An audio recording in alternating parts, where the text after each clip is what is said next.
क्या हो अगर एक फोन कॉल किसी की जिंदगी बदल दे और एक सच इतना खतरनाक हो कि उसे बोलने से पहले ही हादसा हो जाए।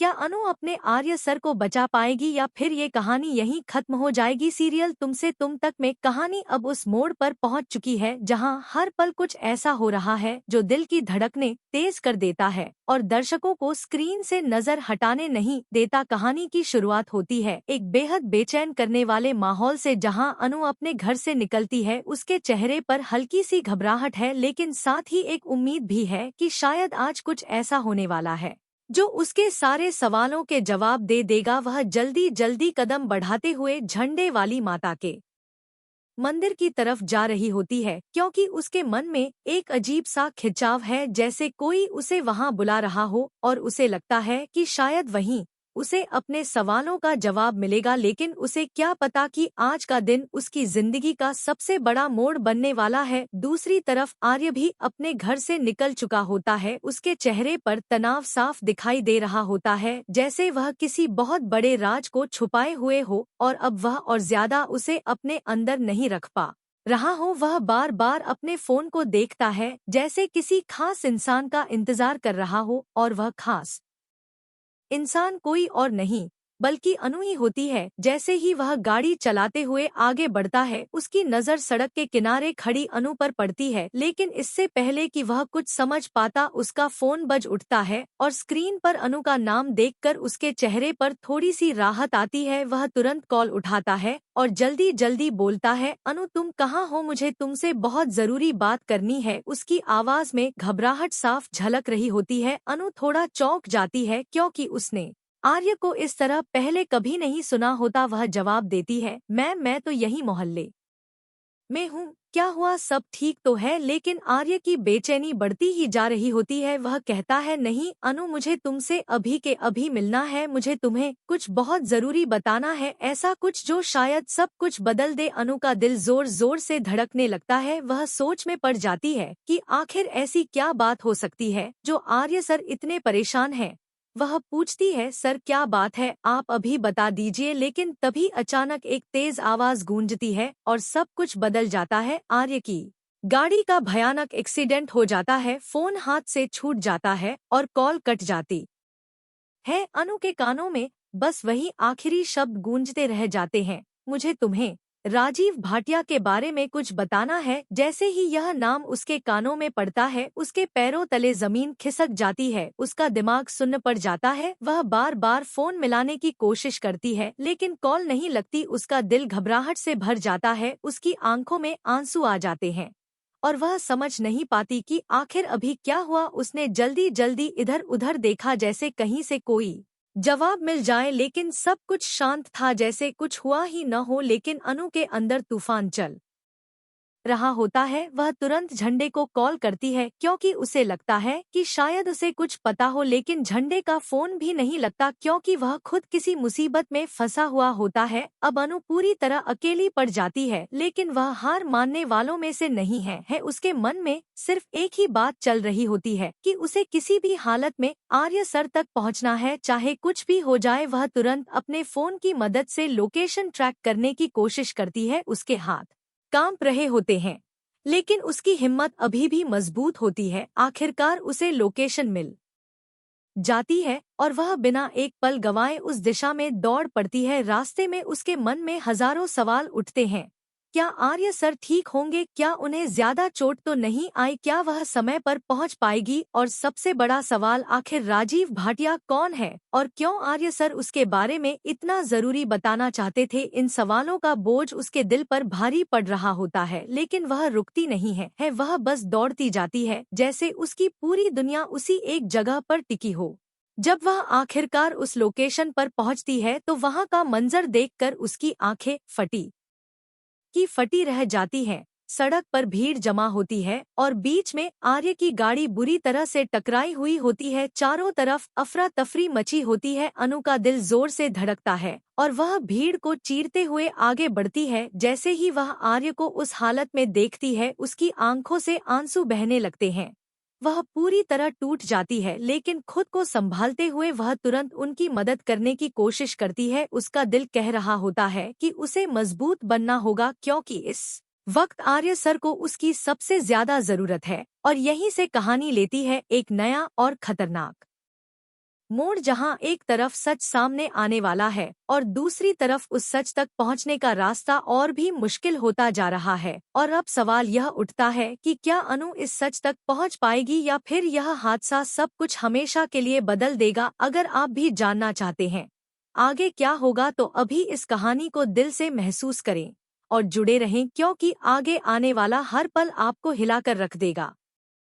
अनु के हाथ कांप रहे होते हैं, लेकिन वह खुद को संभालने की पूरी कोशिश करती है, क्योंकि इस वक्त अगर वह टूट गई तो आर्य की हालत और बिगड़ सकती है। वह जल्दी से लोगों की मदद लेकर आर्य को बाहर निकालने की कोशिश करती है। उसकी आंखों में डर साफ नजर आ रहा होता है, लेकिन उसके अंदर कहीं न कहीं एक हिम्मत भी होती है जो उसे आगे बढ़ने के लिए मजबूर कर रही होती है। जैसे ही वह आर्य के पास पहुँचती है, वह उसे हिलाकर आवाज देती है, सर आँखें खोलिए प्लीज, मुझे छोड़कर मत जाइए। लेकिन आर्य बेहोश पड़े होते हैं, उनका सिर जख्मी होता है और खून धीरे धीरे बह रहा होता है। यह देखकर अनु का दिल बैठने लगता है, लेकिन वह तुरंत खुद को संभालती है और आसपास खड़े लोगों से मदद मांगती है। कोई एम्बुलेंस को कॉल करता है तो कोई पानी लेकर आता है, और इस सबके बीच अनु बार बार आर्य का नाम पुकारती रहती है, जैसे उसकी आवाज ही उन्हें वापस होश में ला सकती हो। कुछ ही देर में एम्बुलेंस वहां पहुंचती है और अनु बिना एक पल गवाए उनके साथ अस्पताल के लिए निकल जाती है। रास्ते भर उसका दिल घबराहट से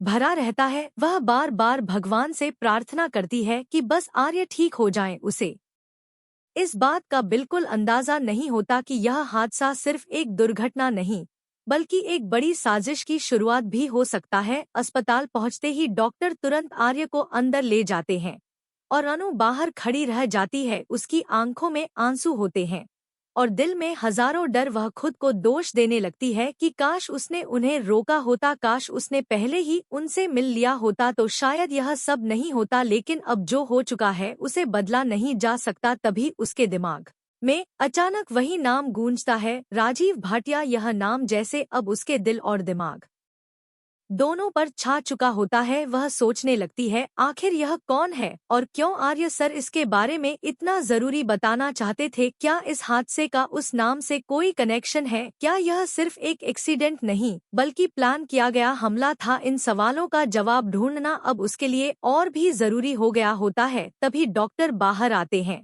और अनु घबराकर उनके पास दौड़ती है। डॉक्टर बताते हैं कि आर्य की हालत नाजुक है, उन्हें काफी चोट आई है और अगले कुछ घंटे बहुत अहम है। यह सुनते ही अनु की आंखों से आंसू बहने लगते हैं, लेकिन वह हिम्मत नहीं हारती। वह वहीं बैठकर आर्य के होश में आने का इंतजार करने लगती है। समय जैसे रुक सा जाता है, हर सेकंड उसे एक घंटे जैसा महसूस होता है। और इसी बीच उसके फोन पर बार बार कॉल आते हैं, लेकिन उसका ध्यान कहीं और ही होता है। तभी अचानक उसे याद आता है कि झंडे का फोन भी नहीं लग रहा था, और यह बात उसे और ज्यादा परेशान करने लगती है। उसे लगने लगता है कि कहीं यह सब एक ही कड़ी का हिस्सा तो नहीं है। एक तरफ झंडे का गायब होना और दूसरी तरफ आर्य का एक्सीडेंट। यह सब कुछ बहुत अजीब और संदिग्ध लगने लगता है। अनु अब ठान लेती है कि वह इस सच्चाई को जरूर सामने लाएगी, चाहे इसके लिए उसे कितना भी खतरा क्यों न उठाना पड़े। लेकिन जैसे ही वह यह फैसला लेती है, उसके दिल में एक डर भी पैदा होता है कि अगर यह सच इतना खतरनाक हुआ कि उसकी वजह से आर्य की जान खतरे में पड़ गई, तो क्या वह खुद को माफ कर पाएगी? इसी उधेड़बुन में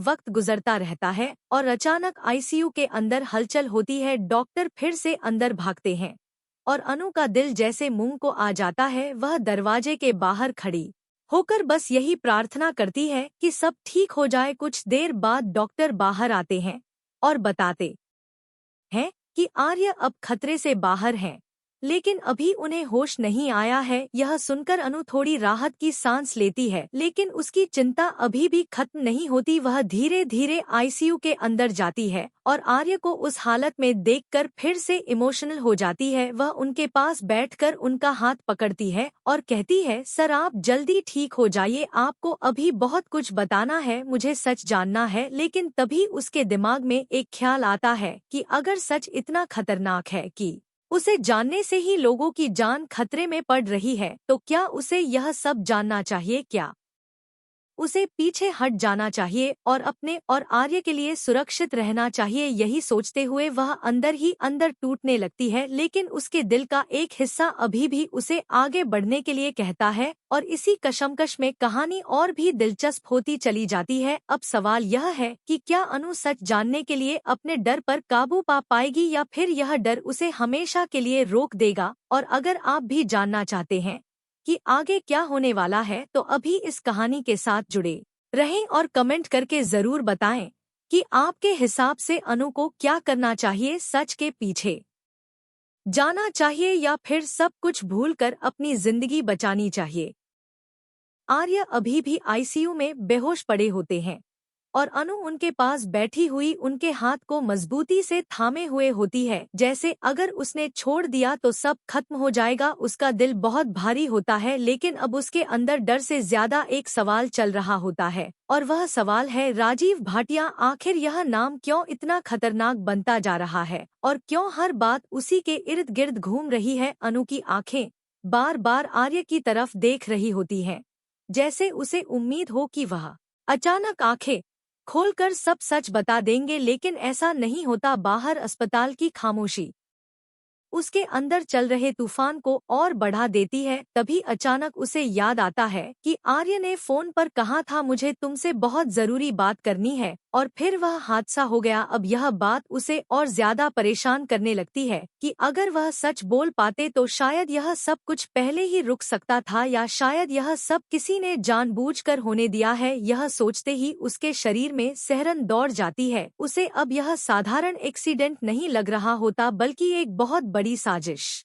लगने लगती है। वह धीरे धीरे बाहर निकलती है और अस्पताल के कॉरिडोर में टहलते हुए सोचती है कि अब उसे हर चीज को जोड़कर देखना होगा। तभी उसे याद आता है झंडे का गायब होना और अब आर्य का हादसा, दोनों एक ही दिन में होना कोई सामान्य बात नहीं हो सकती। वह अपने फोन से फिर से लोकेशन और कॉल डिटेल्स देखने लगती है और उसी दौरान उसे एक अनजान नंबर से मिस्ड कॉल दिखाई देती है। वह नंबर देखकर उसका दिल तेज धड़कने लगता है, क्योंकि यह नंबर पहले भी एक बार फ्लैश हुआ था जब उसने झंडे के आसपास कुछ अजीब चीजें नोटिस की थी। वह कांपते हाथों से उस नंबर पर कॉल बैक करती है, लेकिन फोन नहीं लगता। तभी अचानक उसके पीछे से एक आवाज आती है, अनु तुम अब भी इस मामले में पड़ रही हो? वह चौंक कर पीछे मुड़ती है तो देखती है एक अजनबी आदमी खड़ा है जो उसे घूर रहा होता है। उसका चेहरा गंभीर होता है और उसकी आंखों में डर भी होता है और गुस्सा भी। अनु घबरा कर पूछती है, आप कौन हैं और आपको कैसे पता कि मैं इस मामले में हूँ?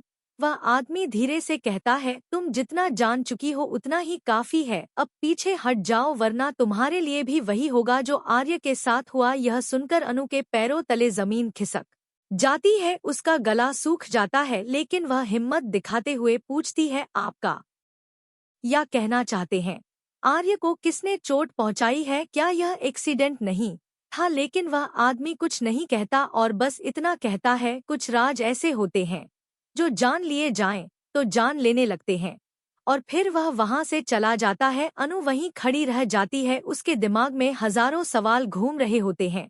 अब उसे पूरा यकीन हो जाता है कि यह सिर्फ एक हादसा नहीं था, बल्कि किसी ने आर्य को चुप कराने की कोशिश की है, क्योंकि वह कुछ बहुत बड़ा सच जान चुके थे। तभी उसकी नज़र अस्पताल के बाहर खड़ी एक कार पर जाती है, जिसमें वही झंडे वाली जगह का निशान बना होता है जिसे उसने पहले भी देखा था। उसका शक अब और मजबूत हो जाता है कि झंडे का गायब होना और आर्य का एक्सीडेंट एक ही कहानी के दो हिस्से हैं। वह तुरंत अंदर दौड़ती है और आईसीयू की तरफ जाती है, जहां आर्य अभी भी बेहोश होते हैं। वह उनके पास बैठकर धीमी आवाज में कहती है, सर मैं आपको कुछ होने नहीं दूंगी, मैं इस सच को जरूर सामने लाऊंगी चाहे कुछ भी हो जाए। और तभी आर्य के हाथ में हल्की सी हरकत होती है। अनु चौंक जाती है और तुरंत डॉक्टर को बुलाती है। डॉक्टर कहते हैं कि शायद वह होश में आने वाले हैं। अनु की आंखों में उम्मीद की चमक आ जाती है, लेकिन उसी उम्मीद के साथ डर भी जुड़ा होता है कि जब आर्य होश में आएंगे तो क्या वह पूरा सच बता पाएंगे या फिर उससे पहले ही कोई और नया खतरा सामने आ जाएगा। और कहानी अब उस मोड़ पर आ जाती है जहां हर जवाब एक नए सवाल को जन्म दे रहा है और हर कदम उन्हें एक ऐसे राज के करीब ले जा रहा है जो सब कुछ बदल सकता है। अब सबसे बड़ा सवाल यह है कि क्या आर्य होश में आकर राजीव भाटिया का सच बताएंगे या फिर इससे पहले ही कोई और उन्हें चुप कराने की कोशिश करेगा। अगर आप भी इस रहस्य को आगे जानना चाहते हैं तो इस कहानी के साथ जुड़े रहिए, क्योंकि आने वाला मोड़ और भी ज्यादा खतरनाक और चौंकाने वाला होने वाला है।